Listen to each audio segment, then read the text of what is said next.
What happens when a man accidentally breaks a secret tradition, swallows a forbidden food, and disappears into the forest only to return as the founder of one of the most powerful clans in the land? This is Ajule's story. Long ago in the deep African jungles was a quiet village called Turupa. The people of Turupa were known for their traditions, their strong warriors, and their respect for the spirits of the land. They lived simple lives, farming, hunting, and raising their families with pride and discipline. Above all their traditions, one was held highest, sacred above the rest, the mushroom ceremony. This ceremony took place once every month during the full moon. On that night, all the men of the village gathered at the secret clearing near the riverbank. A large fire was lit and old songs were sung. The air would be filled with the smell of roasted meat, crushed herbs, and most importantly, the mushroom stew, a thick mixture of slippery green vegetables and secret mushroom known only to the elders. These mushrooms were not ordinary. According to the village elders, they grew only on the graves of unseen chiefs. They were said to carry the wisdom and power of those who had died long ago. Some believed they could make a man lucky in war, wealthy in trade, or strong enough to fight off wild beasts and even live long. But there was one important rule. You could not swallow the mushroom at any cost. The tradition was strange to outsiders. The men would sit in a circle surrounding a wide tray of ugali made from cassava flour. In the center of this circle was a single bowl filled with the sacred mushrooms, cooked in a green slippery vegetable. Each man would dip his hands into the bowl, take one mushroom, lick it in his mouth, and place it back into the bowl. Then he would tear a piece of ugali, swallow it, and they all did the same thing for the whole circle. No one swallowed the mushroom. That was the way it has always been. Swallowing the secret mushroom was seen as an insult to the ancestors. It meant one had taken their powers selfishly. The punishment for this was harsh. The person would be captured, tied down, and operated on by the village herbalist. The mushroom would be removed from the stomach by force. If the person died, it was considered the will of the spirits. And so, the men of the village followed the tradition without question. One evening, as the full moon rose high and cast a silver glow over the village, the ceremony began once more. Drums were beaten slowly. Fires lit up the clearing. The elders sat close to the fire and the rest of the men sat in a wide circle waiting for their turn.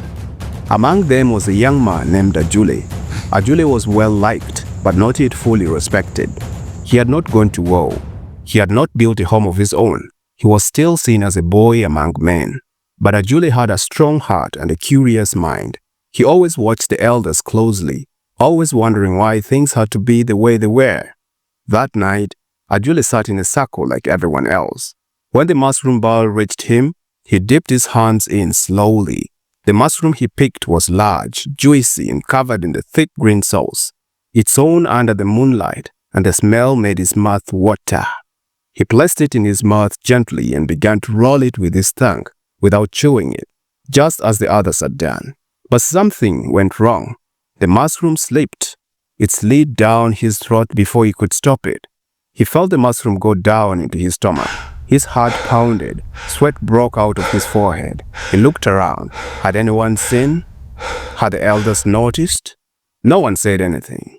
The next man took the bowl, continued the ritual. Ajule sat still, trying to calm his breathing, but inside, panic was growing. He had swallowed the secret mushroom. If the elders found out, he would be taken, cut open, and left to die if it was the will of the spirits.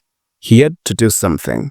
And so, before the ritual ended, before the last drum beat was struck, Ajule quietly stood up and walked backwards into the trees.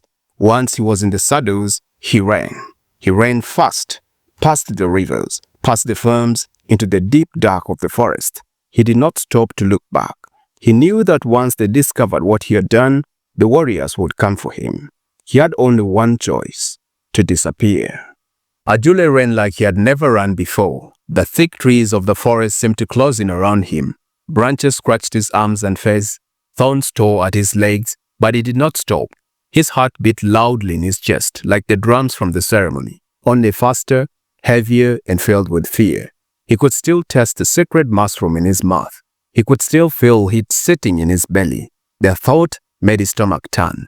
He had broken the most secret law of his people, and there would be no forgiveness, only punishment.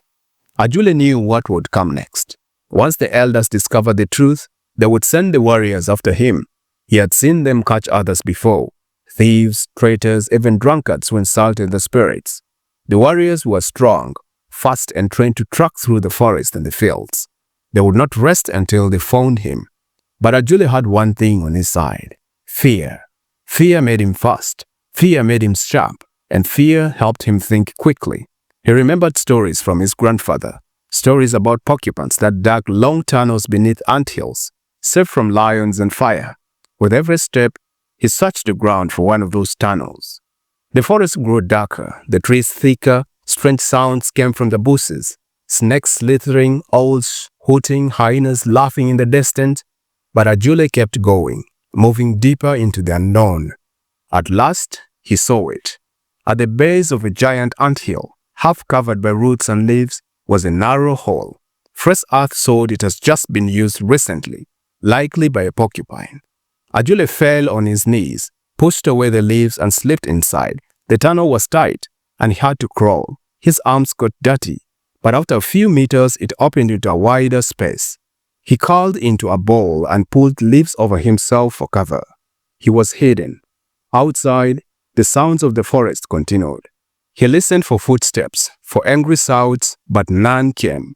Time passed slowly. Minutes felt like hours. Ajule's breathing slowed. He stayed still, listening, waiting. By morning, the warriors had discovered his absence. When the mushroom bowl was passed around for cleaning, one of the elders noticed something strange. A mushroom was missing. The count was always the same, prepared with care by the herbalist. One man had swallowed it. The ceremony was stopped. Eyes scanned the crowd. "Where is Ajule?" someone finally asked. No one answered. The alarm was raised. The warriors picked up their spears and followed the footprints that led from the clearing into the forest.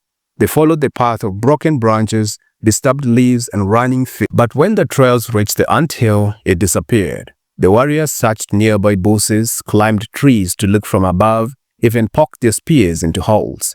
But Ajule's tunnel was too deep and twisted, too hidden for them to notice. For 2 days they searched. They shouted his name thinking he might come out. They made animal calls hoping to trick him, but Ajule remained silent. On the 3rd day, they gave up and returned to the village. The elders shook their heads. If the spirits want him punished, the forest will take care of him. One of them said he cannot live long with a mushroom in his belly. They thought he would be eaten by a lion or fall sick and die. In their hearts, they believed the matter was over. But the forest had different plans for Ajule. Inside the tunnel, he waited until the forest was quiet. He had no food, no water, and his muscles were weak. But he was alive. At night, he crawled out quietly and searched for food and fruits. He found water in tree trunks and small streams. He used sharp stones to hunt lizards and small birds. Slowly, he began to understand the ways of the forest. Days turned into weeks. Ajule built a small shelter from sticks and grass, far from any path. He learned which wild fruits to eat and which to avoid. He found wild honey and used smoke to calm the bees. He carved a spear from a branch and sharpened it with stone for hunting. By the time a month had passed, Ajule was no longer a village boy. He was a forest man. The sun rose gently over the treetops, spreading light across the quiet forest. Birds sang, monkeys jumped between branches, and small animals moved through the undergrowth. Deep within the forest, Ajule woke up in his shelter of sticks and leaves. It has been many moons since he swallowed the secret mushroom. At first he feared the mushroom would curse him. He waited for sickness, for bad dreams, for spirits to appear, but nothing happened. In fact, Ajule felt stronger. His sense had grown sharper. He could hear a bird before it landed and smell the rain before it fell. He felt lucky while hunting. His traps always caught something. His health stayed good. He began to wonder if the stories had been wrong. Maybe swallowing the mushroom was not a curse, but a blessing. Still, he never dared to return to the village. The elders would never believe him.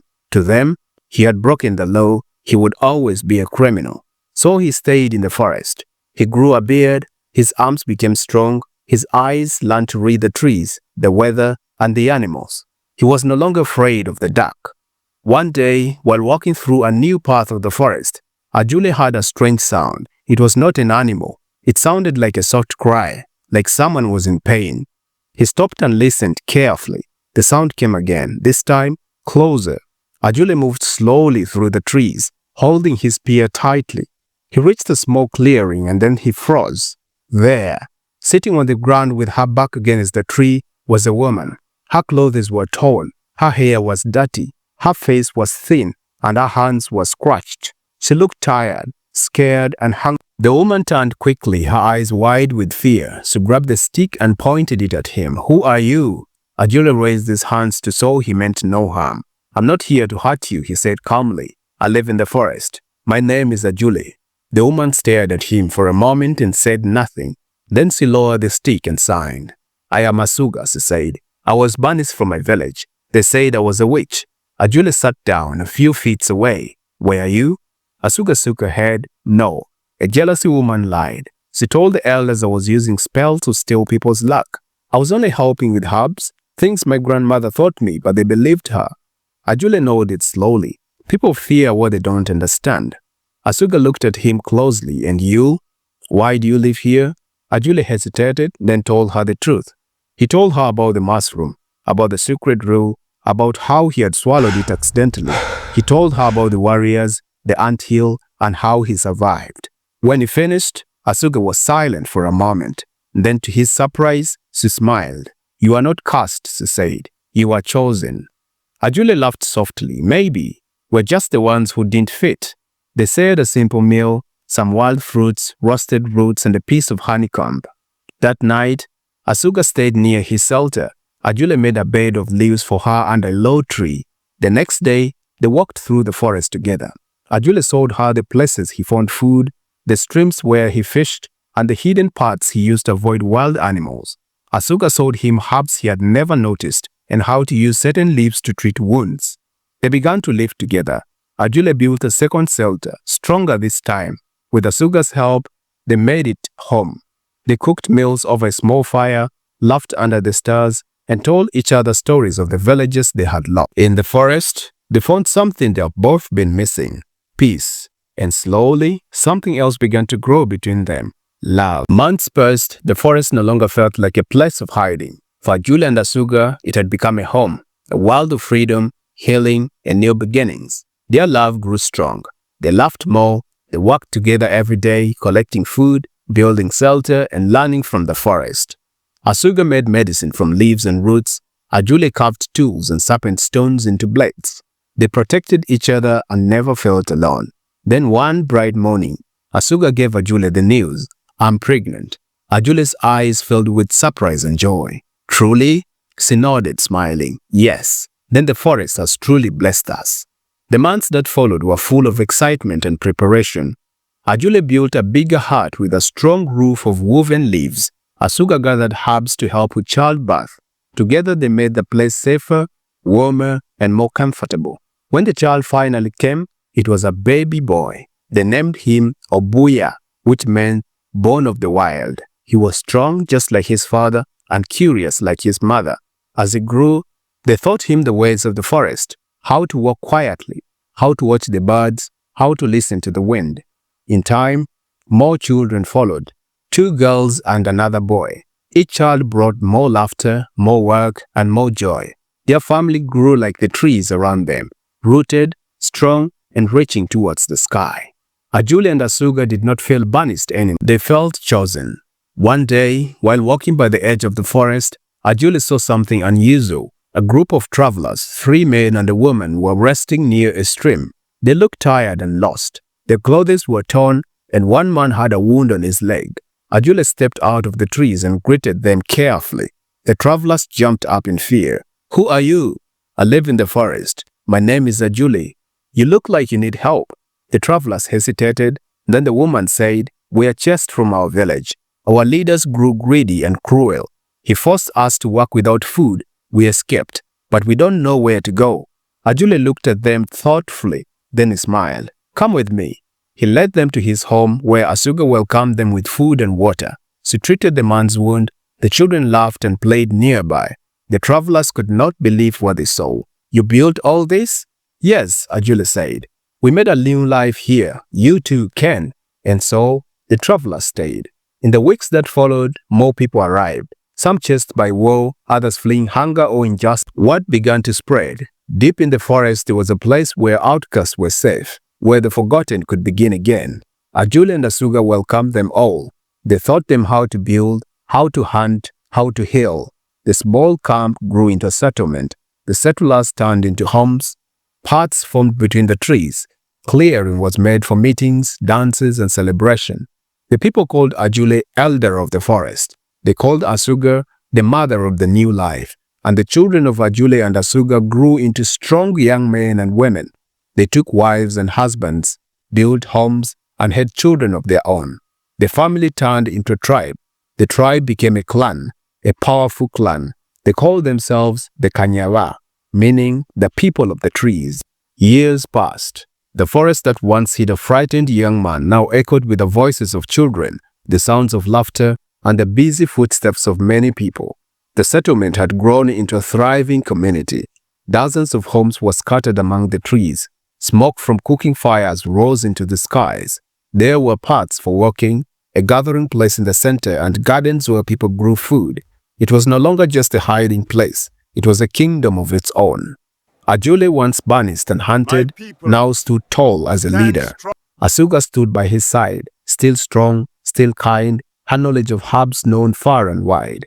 Together they built something greater than they have ever dreamed. Their children were now leaders, hunters, teachers, and healers. Their grandchildren played beneath the trees and listened to stories of the time when their grandfather lived in a hole, hiding from warriors. Those stories were now legends. The people gave their clan a name, Kanyaba, meaning the people of the trees, a name that honored their beginning and their strength. The Kanyaba were known across the land. They traded honey, smoked meat, herbs, and tools with nearby villages. Many who once mocked or feared Ajule now came in peace to learn from him. Chiefs sent their sons to be trained in the ways of the forest. Traders brought clothes and salt in exchange for the rare plants. Even the elders from Ajule's old village heard the stories.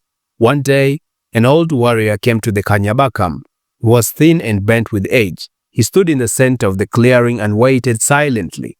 Ajule walked out to meet him. The two men stared into each other. Then the warrior fell to his knees. "I was one of those who chased you," he said quietly. "We thought you were cursed, but now I see. The spirits have a plan. Forgive me." Ajule lifted him to his feet. "There's nothing to forgive. The forest taught me that even mistakes have meaning."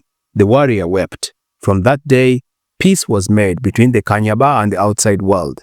Ajule ruled with fairness and wisdom until his last days.